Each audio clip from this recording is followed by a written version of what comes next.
Vamos agora para a força de arrasto, que para entender fica bem fácil se você pensar nela como a força de atrito, certo? Ela é muito semelhante à força de atrito, sendo que a diferença é que na força de atrito a gente estava atritando, né? A gente estava interagindo dois corpos, certo? Por exemplo, o mouse com a mesa foi o exemplo que eu dei no outro vídeo de atrito. Porém, agora o nosso corpo vai interagir com um fluido, certo? Um fluido pode ser um líquido ou um gás, certo? Pode ser, por exemplo, a água ou então o vento, o ar, né? Acho que o mais comum de todos é o ar. Toda hora que a gente está se movendo, a gente está gerando um certo atrito com o ar, ok? Mas na maioria dos casos, esse atrito é muito pequeno. Por exemplo, se eu estiver movendo a mão aqui, eu não vou sentir eu não vou sentir essa força de arrasto. Mas, por exemplo, quando você está num vento muito forte, certo? Tá vendo um vento muito forte em direção a você e você abre um guarda-chuva, pum. Se é o guarda-chuva, você sente o vento levando o guarda-chuva, isso é uma força de arrasto. Ou então, quando você está dentro do carro, a uma velocidade considerável, e você põe a mão para fora do carro e faz uma conchinha com a mão, você vai sentir que a sua mão vai ser arrastada para trás. Isso também é a força de arrasto, porque está gerando um atrito com o vento, a sua mão está gerando um atrito com aquele vento que está vindo, né? Você está acelerado dentro do carro, o vento está ali, você está então você vai sendo acelerado para frente, e essa força de arrasto vai ser gerada contrária a essa aceleração que você está tendo, ok? Então isso é a força de arrasto. E a gente tem uma formulazinha para definir o módulo dessa força de arrasto, que a gente chama de D. Vou enquadrar direito aqui. Que a gente chama de D, certo? E essa formulazinha vai ser o módulo de D é igual a 1 meio de C ρ vezes A vezes V ao quadrado, ok? Então, quem é quem aqui? D é o nosso módulo, né, da força de arrasto. O C vai ser o coeficiente de arrasto, tá? Isso aqui vai ser dado. O ρ vai ser a densidade volumétrica do fluido com o qual a gente vai estar trabalhando, ok? E o A vai ser a área da seção reta do corpo, que é sempre perpendicular à velocidade. Como assim? Deixa eu dar um exemplo. Deixa eu pegar minha folhinha de borrão, fazer um desenho, ok? Imagine que a gente está trabalhando um, com um cilindro, ok? Esse aqui é o cilindro que a gente está trabalhando. Se o cilindro estiver se movimentando para cá, tá? Então essa velocidade, a velocidade do cilindro está para cá. A seção que a gente vai pegar para usar na nossa fórmula vai ser sempre perpendicular à nossa velocidade. Então, se o cilindro está vindo para cá, a seção que a gente vai pegar vai ser essa seção reta aqui, que acaba sendo isso aqui do cilindro, né? Essa circunferência, ok? Então a gente pegaria essa área. Ou então, se nosso cilindro estivesse caindo.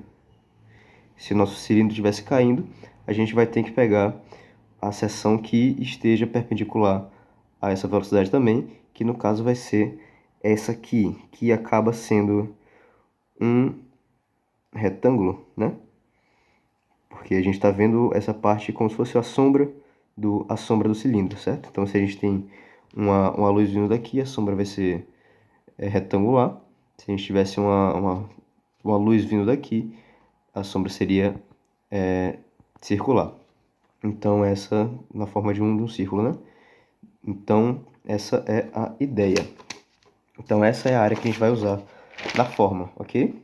Então, daí é só jogar tudo dentro da forma, você vai ter o módulo dessa força de arrasto, ok? Imagine um corpo, né, uma bolinha, caindo para baixo. Como ela está caindo, ela está sofrendo força da gravidade, né? Ela tem uma massa, ela vai sofrer essa força da gravidade e vai começar a cair. só que ela está em contato com o ar. Então ela gera esse atrito com o ar, ela gera essa força de arrasto que vai ser contrária a essa aceleração da força da gravidade. Então, enquanto a força da aceleração puxa lá para baixo, vai gerar esse atrito com o fluido, que é o ar, que vai gerar essa força contrária, que é a força de arrasto. Então, se segundo a segunda lei de Newton, a gente consegue relacionar essas duas e encaixar na formulazinha da força resultante, certo? Então ficaremos com isso aqui. Ok, então a nossa bola vai caindo. Agora vamos pensar nessa situação aqui. Nós temos a nossa bolinha, né? Vamos falar sobre velocidade terminal agora. A gente vai chegar lá. Nossa bolinha, né? No momento zero, ela não está caindo ainda, ok? A gente está segurando a bolinha ainda. Então ela não tem velocidade, não está, não vamos considerar nenhuma força ainda. Daí a gente solta a bola. Quando a gente solta a bola, ela já passa a ser acelerada pela força da gravidade, certo? Ela já começa a cair. Quando ela começa a cair, começa a ser acelerada pela força da gravidade, a gente vai começando a gerar o nosso vetor da força de arrasto, certo?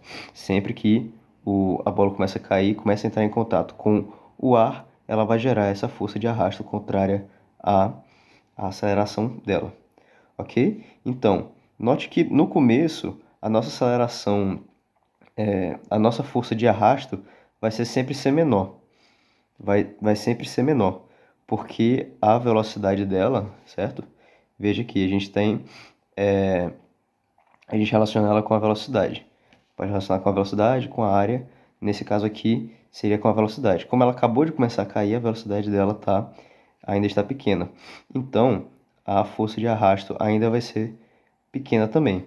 Ela vai caindo. Em outro instante, que ela já foi caindo mais, a nossa velocidade aumentou. Então, a força de arrasto também vai aumentando. Aí, a gente vai chegar a um ponto em que essa velocidade vai aumentar tanto de forma que a força de arrasto também vai aumentar, de modo que a força de arrasto vai ficar igual à à força da gravidade, certo? Então vai chegar um momento nessa queda da bolinha que a força de arrasto vai se igualar à força da gravidade. E quando isso acontece, a aceleração que a força da gravidade causa é cortada. E esse objeto, a partir de agora, vai cair em velocidade constante, porque agora ele não vai mais ser acelerado pela força da gravidade, porque vamos ter uma força cancelando essa aceleração, certo? Essa é a velocidade terminal. É a velocidade quando se torna constante, porque a força da gravidade vai ser cancelada pela força, a força de arrasto, ok? E para a gente calcular essa força de. Para a gente calcular essa velocidade terminal, é bem simples. A gente vai substituir essa formulazinha com o VT, vai simplesmente passar tudo para o lado, e a gente vai ter que a velocidade terminal vai ser a raiz de 2 vezes a força da gravidade dividido por c ρ a.